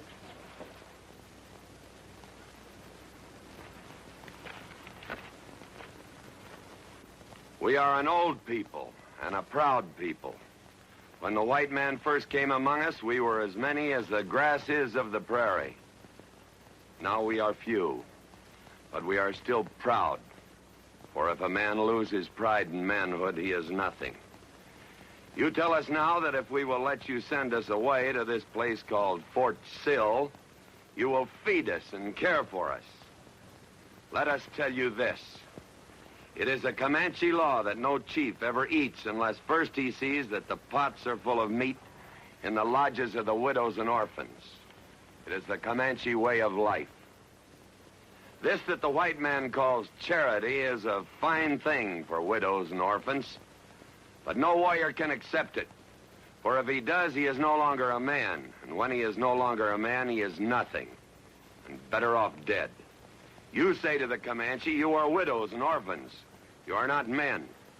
And we, the Comanche, say we would rather be dead. It will not be a remembered fight when you kill us, because we are few now and have few weapons. But we will fight, and we will die Comanche. Thank you, Big McLintock. Am I to gather that Comanche defy the government of the United States? Yes, you may gather that the Comanche defy the United States government, or at least this commission. Gentlemen.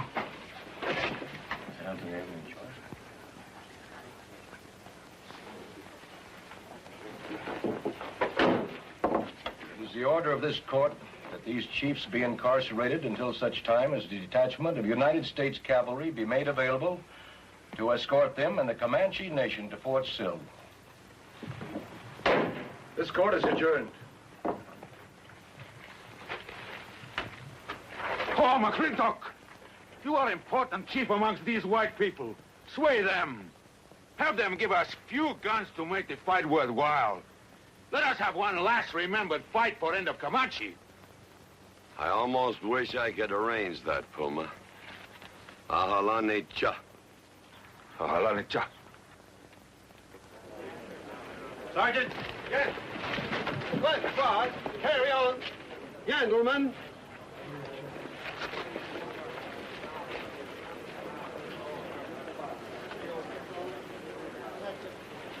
It's sad, these changing times. It isn't the times that are changing, Mama.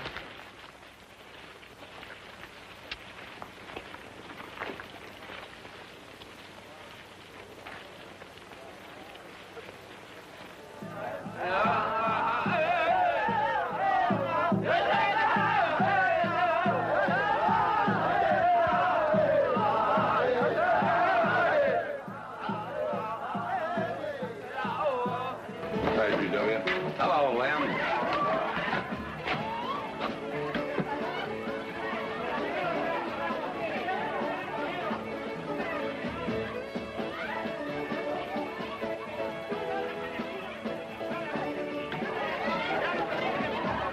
Bunny?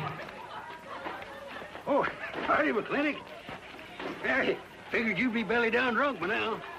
I've been doing some drinking, Bunny. Is that boxcar still on the siding? Well, sure, but... But what? Well, I don't like it. You don't, eh? You figure if them Indians get out of there and lead the cavalry on a wild goose chase, that great white father's going to get nosy. Get nosy, and he'll investigate. And when they find out how that side-saddled governor's been messing things up, they'll give those Indians a fair trial. That's live ammunition in that boxcar. You know what'll happen if them Indians get some guns in their hands? Somebody's going to get hurt. Is Puma's word good enough for you? Well, I don't... McClintock, you got yourself a partner. Leave me out of this. Hey, McClintock. Good night, Bunny. Good night, Governor. Governor. There is the Katie with her light red hair, sweet as the roses on a summer air. I'll find her somewhere while the moon is high and tell her that I love her, and I'll love her till I die.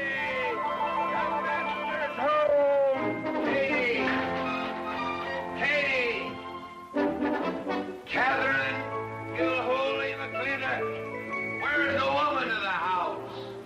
Mr. McFlintock. Oh, there you are. Mrs. Warren. Oh, good evening. I waited up for you, Mr. McFlintock. Oh, how nice. I want to talk to you about something. Delighted, delighted. 309 times straight. I beg your pardon? 309 times straight without a miss. Gotta be a record. I suppose so. Now, Mr. McFlintock, what I wanted to 2-pound Stetson, 6-inch brim, 53 feet in the air. It's gotta be a record. I'm sure it is, but the reason I waited up... Dagnammit, woman, can't you hold that glass still? Of course, sir. Now, down the hatch to my world's record. Down the hatch.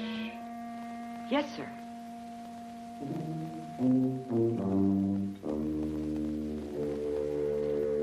And now, to the governor of our territory. The governor of the territory, sir? Now, don't you stick up for him, Mrs. Warren. You're a fine woman, Mrs. Warren. But you'll certainly go down in my estimation if you stick up for Cuthbert H. Humphrey, governor of this territory. Don't mean to Down change... the hatch. Oh, yes, sir. Down the hatch. Cuthbert H. Humphrey, governor of our territory, is a cow. Do you know what a cow is, man? A cow is a specimen that is so worthless that you have to cut him out of the herd. Now, if all the people in the world were put in one herd, Cuthbert is the one I would throw my rope at. At whom I would throw my rope at. Natural-born cow. Another touch, ma'am? Oh, no, sir, no. Well, I don't mind if I do. Good. Can't walk on one leg. Oh, I didn't mean to be vulgar, ma'am. Can't walk one limb. It's all right.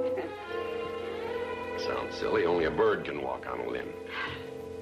You know my wife? Her name's Kate. She insists on being called Catherine. Do you know her? Of course, Mr. McFlintock, and that's what I wanted to talk Well, to you. she thinks that Cuthbert H. Humphrey is panting for her like a bull buffalo at the first green up of spring. But what Cuthbert is panting for is my money. Don't make me feel like I'm drinking alone, ma'am. Very well, Mr. McFlintock, if you insist. Down the hatch. Good.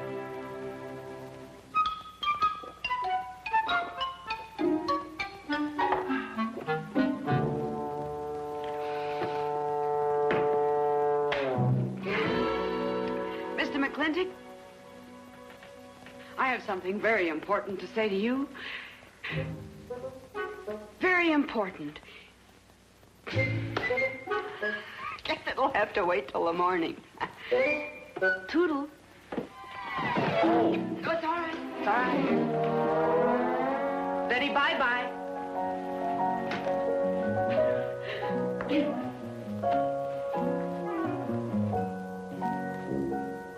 Whoops. Oh. Mrs. Warren. Let me assist you. Very kind.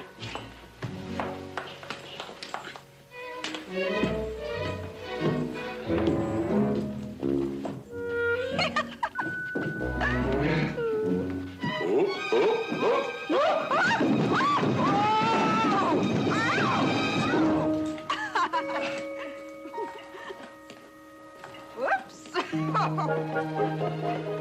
What's going on here? Now, Catherine, are you going to believe what you see or what I tell you? Mrs. McLintock, hope you won't misunderstand. It's the first 100 women sitting on his lap that I misunderstood. Number 101 is quite simple. Now, G.W. McFlintock, I have some... He's gone to sleep. Just when I know exactly what I want to say to him, he goes to sleep. I waited up to talk to Mr. McLintock. I wanted to tell him I was quitting. You see, Sheriff Lord has asked me to marry him, and... Oh, congratulations. I don't want to seem prudish, but if you are going to marry Sheriff Lord, it seems to me that you're sitting on the wrong man's lap.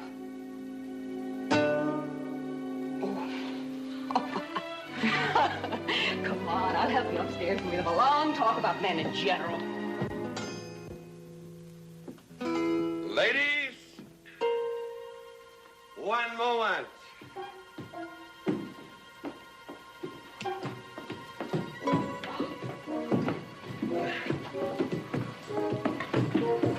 Oh! Watch out, you'll get us all killed! Oh! What?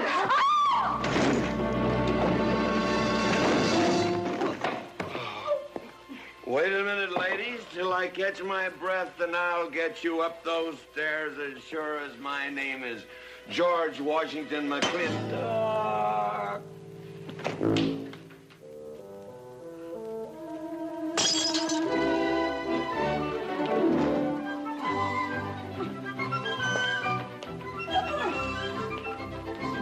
You may be quitting, Mrs. Wallace, Mrs. Ward, but not tomorrow. I want my breakfast in bed. I want to... I know, toast, lightly brown. Somebody sure put a knob on my skull. Here's Katie speaking. Katie, why? Mrs. Warren was there. Oh. And there you was there. Oh. And there that whiskey bottle was there. Oh. And Katie's temper being what Katie's temper is, well, there you are. Drago, old friend. Huh? My wife does not understand me. Why, she being different than the other man. Come on, I gotta get you upstairs. Get you ready for that big celebration tomorrow. What is it?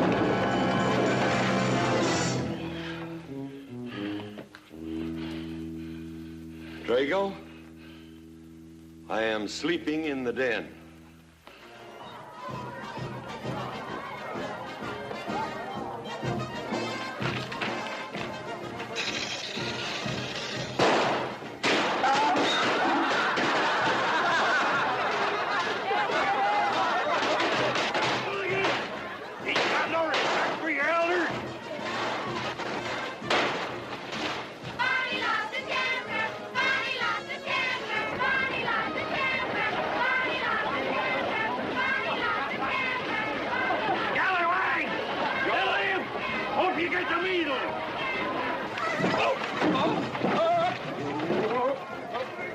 Come on, get him aboard. Is everybody ready? Man, number 5 needs a flag cinch. Get him one. Let us know when you're ready. Ladies and gentlemen, it is my honor to present to you the governor of our territory, Cuthbert H. Humphreys. Thank you, Mayor. My friends and citizens of this great territory, this is the 9th consecutive year. It has been my privilege and my pleasure to inaugurate the McClintock 4th of July celebration. Now, the first event will be the wild horse race. But before I fire this shot to start the event, I would like to say a few modest words regarding my stewardship of this great territory.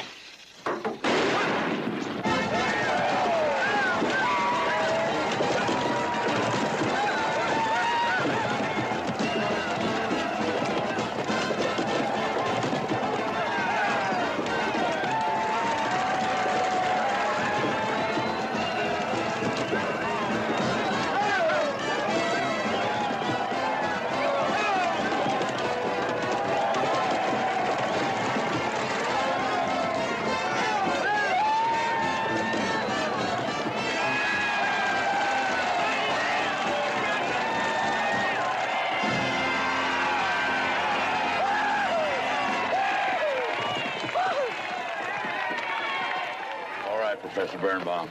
Gentlemen? Sheriff, here's your horse. Come on, get them all lined up. Come here, King.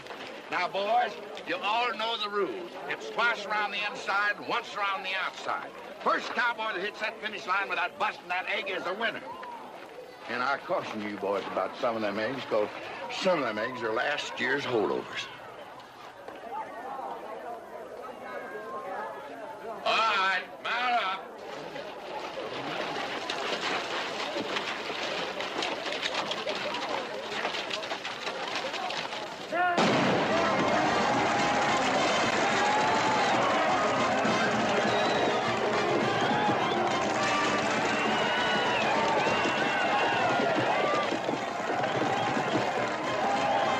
Catherine, my dear, you seem to be enjoying yourself. Oh, yes. This is wonderful. It's the only thing I really do enjoy about this barbaric country, the 4th of July celebration. Well, Catherine, I've been here for 3 days. I haven't heard from you. Is anything wrong? Wrong? Well, I just hope that it hasn't been necessary for you to say anything to G.W. What are you talking about? Well, Catherine, you see, I'm in a rather delicate position, being governor of the territory and all. I just hope you haven't found it necessary to say anything about... About what? About you and me.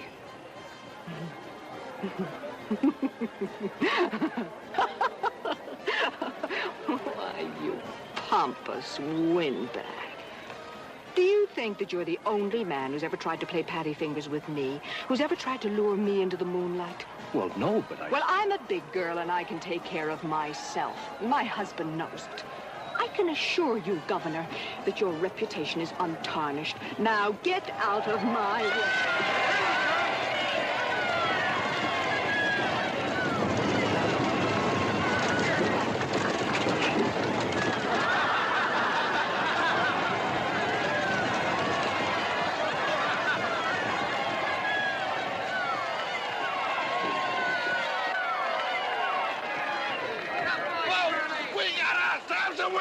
Curly Fletcher! Muzzles up, Curly! Give me the egg. Disqualified. Here you go, Curly. T.W., you'll never believe what happened over there. What? You smell of beer. Well, naturally, I'm drinking beer. Ladies and gentlemen, the next event will be a contest between the two bronco-busting champions of our territory. Remember the year I rode in that event? Wore your garters to hold up my sleeves? We had a bet, and I won it. George Washington McLintock, you are a very crude man. Well, I guess so, but that was a rough horse, like to jarred my insides loose. But it was worth it. 3 beers.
No, nothing busted but my pride.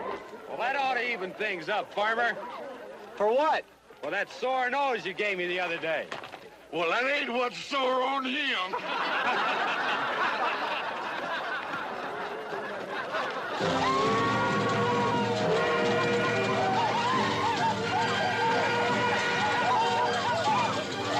Is the top pony race? The finish line is at the barbecue. So start meandering. Come on. Now, what is that, false courage? Why, you know a Douglas doesn't ever use a thing like that. I want you to get on that horse, get out in front, and stay out in front. I'll be out front, Dad. All the way. Good boy. Now remember, stay out in front. That Agamemnon's a good horse.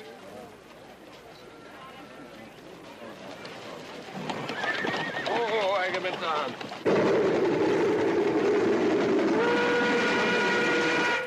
11:40 and she's on time. Oh,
Whose idea was this stunt? God doggone it, they're my real bulls.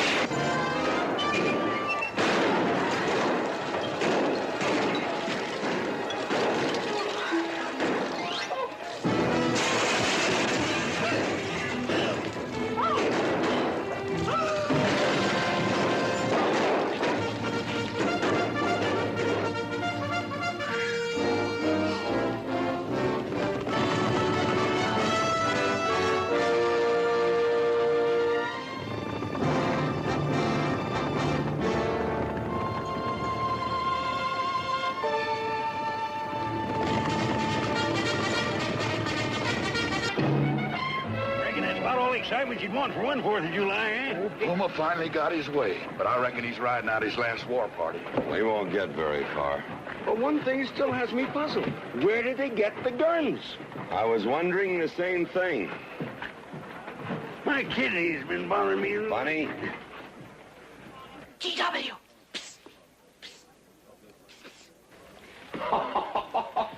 What an idiotic joke. Joke? Do you think that was a joke? Oh, shut up. You want everybody in town to see me.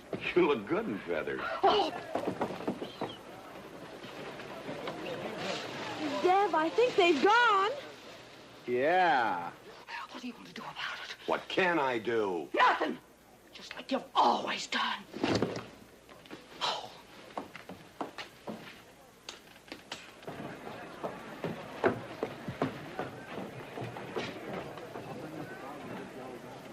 How long, G.W.? How long what? Catherine. She's been riding herd on you for 2 years now. I'm a peaceable man. But my father used to say, you raise your voice, it doesn't do any good. It's time to raise your hand. Well, I've been planning to do something about it. I'll have another talk with her. Talk to her? Talk to her? Talking won't do any good. Becky, have you seen your... What's been happening around here? You've got hay all over you. Been some mighty sneaky goings-on here during that raid, Mr. McLintock. Who was it said only a trollop could kiss a man before they were formally engaged? Oh, but we are engaged, sir. You are? That is, with your permission. Well, you've got it. Oh, Mrs. Warren? I think it's wonderful. I guess this is the only engagement that ever started off of a spanking. Mm-hmm. I reckon Birnbaum is right. All right. Lord bless us, this is gonna be a great day. Doggone it, folks. Let's don't let a little old Indian raid break up a good barbecue and a rodeo. The meat's on. Let's go. You contestants get ready for the cow pony race.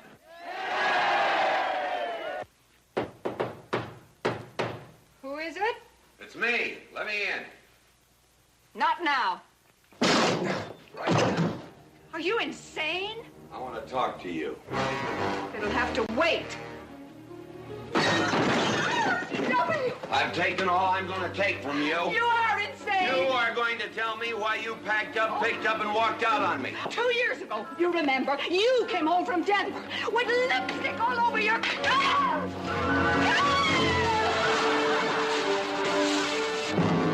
Lipstick on my collar. I've got the shirt to prove it. Who cares? Why, you big...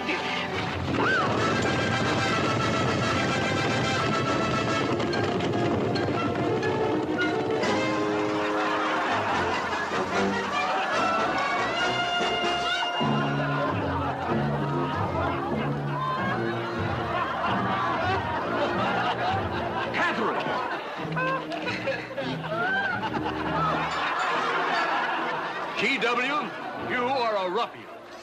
Cuthbert, you are right.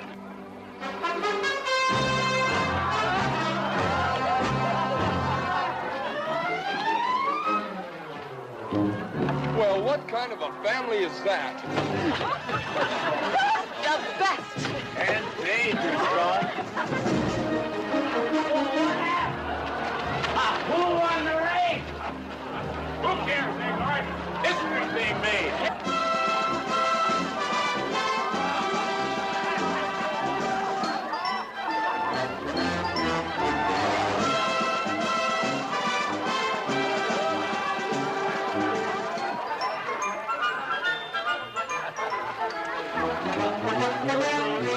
Yes, Rufus? I regret to inform you I've changed my mind about matrimony.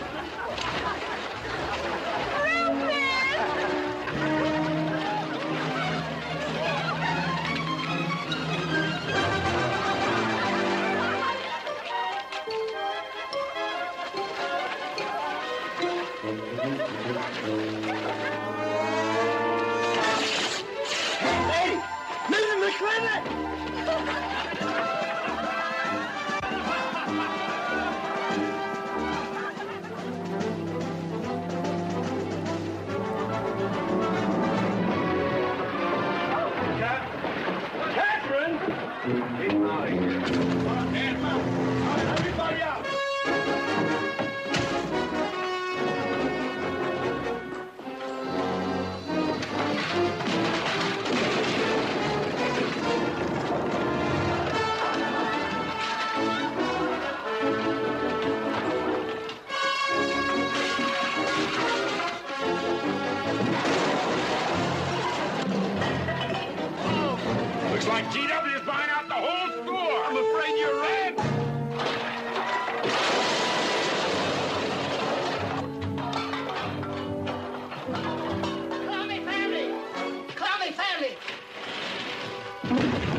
McLintock, you're all wet.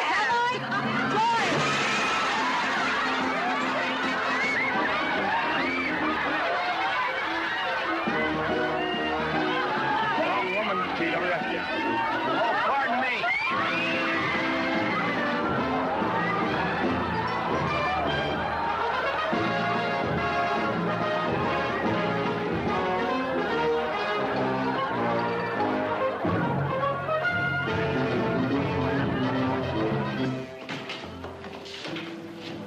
Mrs. McFlintock, you setting a new style?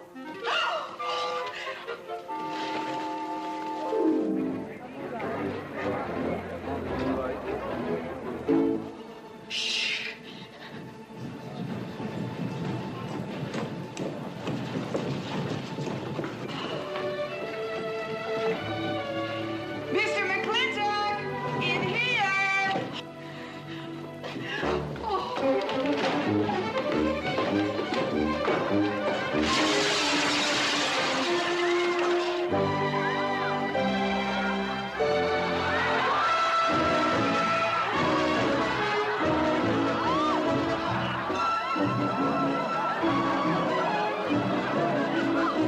If I ever get through this humiliation, you'll rue the day you ever met me. Oh, belly aching, fight all you want. It won't do you any good. You've been digging those burrs into me for 2 years. Now you're gonna get your comeuppance.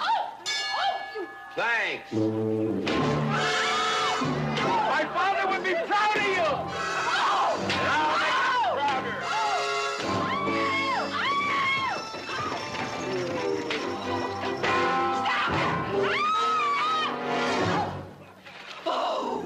Keep it. You may need it. Now get your divorce. Home. Don't spare the horse. Home. You heard me. Don't think you're going to get rid of me that easy. Yeah.